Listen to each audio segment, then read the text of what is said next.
Price lord. ದೇವರತೆ ಪರಿಶುದ್ಧ ನಾಮಕ್ಕೆ ಸ್ತೋತ್ರವಾಗಲಿ. ಮತ್ತೊಂದು ದಿನವನ್ನು ಕಾಣುವಂತೆ ದೇವರು ನಮಗೆ ಸಹಾಯ ಮಾಡಿದ್ದಕ್ಕಾಗಿ ಸ್ತೋತ್ರ. ಆತನು ಮಾಡಿದ ಎಲ್ಲ ಉಪಕಾರಗಳಿಗಾಗಿ, ಎಲ್ಲ ಆಶೀರ್ವಾದಗಳಿಗಾಗಿ ದೇವರಿಗೆ ಸ್ತೋತ್ರವನ್ನು, ಮಹಿಮೆಯನ್ನು ಸಲ್ಲಿಸ್ತೇನೆ. ಇಂದಿನ ವೇದ ಅಧ್ಯಯನಕ್ಕಾಗಿ ಒಂದು ವಾಕ್ಯವನ್ನು ಓದಿಕೊಳ್ಳೋಣ. ಇಬ್ರಿಯ ಪತ್ರಿಕೆ 4ನೇ ಅಧ್ಯಾಯ 12ನೇ ವಾಕ್ಯ.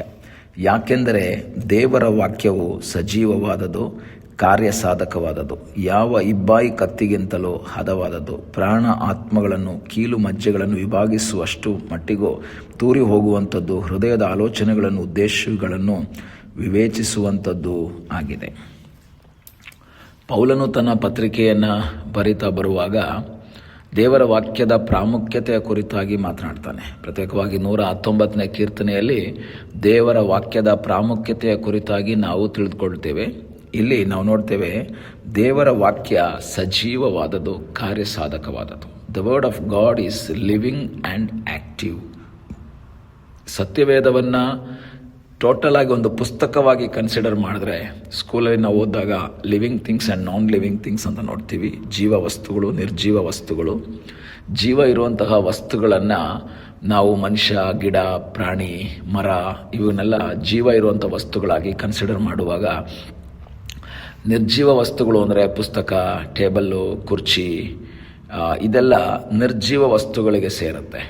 ಆದರೆ ಇಲ್ಲಿ ಸತ್ಯವೇದದ ಕುರಿತಾಗಿ ನಾವು ನಾರ್ಮಲಾಗಿ ಒಂದು ಬುಕ್ಕಾಗಿ ನೋಡಿದ್ರೆ ಅದಕ್ಕೆ ಜೀವ ಇಲ್ಲ. ಏಕೆಂದರೆ ನನ್ನ ಬೈಬಲನ್ನು ನಾನು ಒಂದು ಕಡೆ ಟೇಬಲಲ್ಲಿ ಇಟ್ಬಿಟ್ಟು ನಾನು ಹೋದರೆ ಬಂದ್ಬಿಡು ಅಂದರೆ ಬರಲ್ಲ.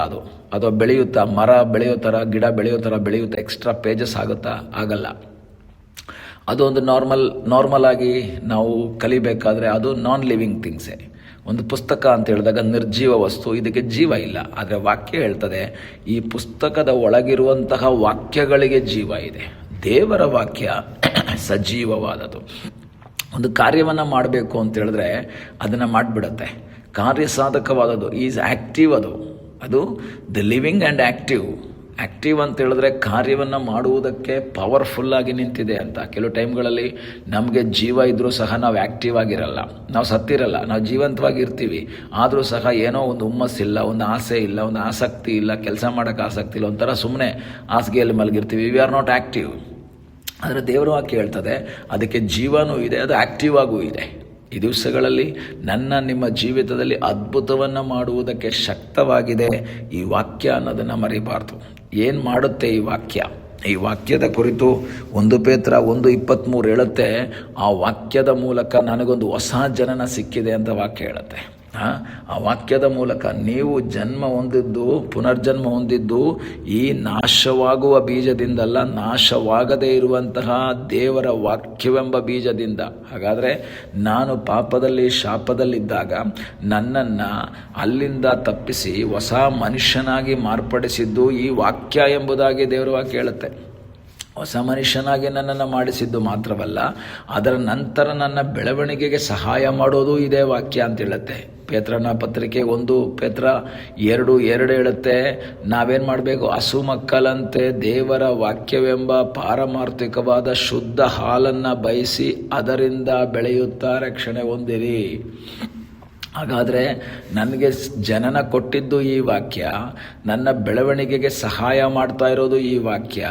ಅದು ಮಾತ್ರವಲ್ಲ, ನನ್ನನ್ನು ಸತ್ಯ ದಾರಿಯಲ್ಲಿ ನಡೆಸ್ತಾ ಇರೋದು ಈ ವಾಕ್ಯ. ನಿನ್ನ ವಾಕ್ಯವು ನನ್ನ ಕಾಲಿಗೆ ದೀಪವು, ನನ್ನ ದಾರಿಗೆ ಬೆಳಕು ಆಗಿದೆ. ಹಾಗಾದರೆ ಜನ್ಮ ಕೊಟ್ಟಿದ್ದು ಈ ವಾಕ್ಯ, ನಮ್ಮನ್ನು ಬೆಳೆಯುವಂತೆ ಮಾಡಿದ್ದು ಈ ವಾಕ್ಯ, ನನ್ನ ದಾರಿಗೆ ಬೆಳಕಾಗಿ ನಿಂತಿರೋದು ಈ ವಾಕ್ಯ. ಈ ವಾಕ್ಯ ಜೀವಂತವಾದಂತಹ ವಾಕ್ಯವಾಗಿದೆ. ಈ ಸಮಯದಲ್ಲಿ ನಮ್ಮ ಜೀವಿತದಲ್ಲಿ ಈ ವಾಕ್ಯಕ್ಕೆ ಹೆಚ್ಚು ಪ್ರಾಮುಖ್ಯತೆಯನ್ನು ಕೊಡಬೇಕು. ನಾವು ದೇವರ ವಾಕ್ಯವನ್ನು ಓದಿ ಅದನ್ನು ತಿಳಿದುಕೊಂಡು ಬೆಳವಣಿಗೆಯನ್ನು ಹೊಂದುವಂತಹ ಒಂದು ಅನುಭವ ನಮ್ಮ ಜೀವಿತದಲ್ಲಿ ಉಂಟಾಗಬೇಕು.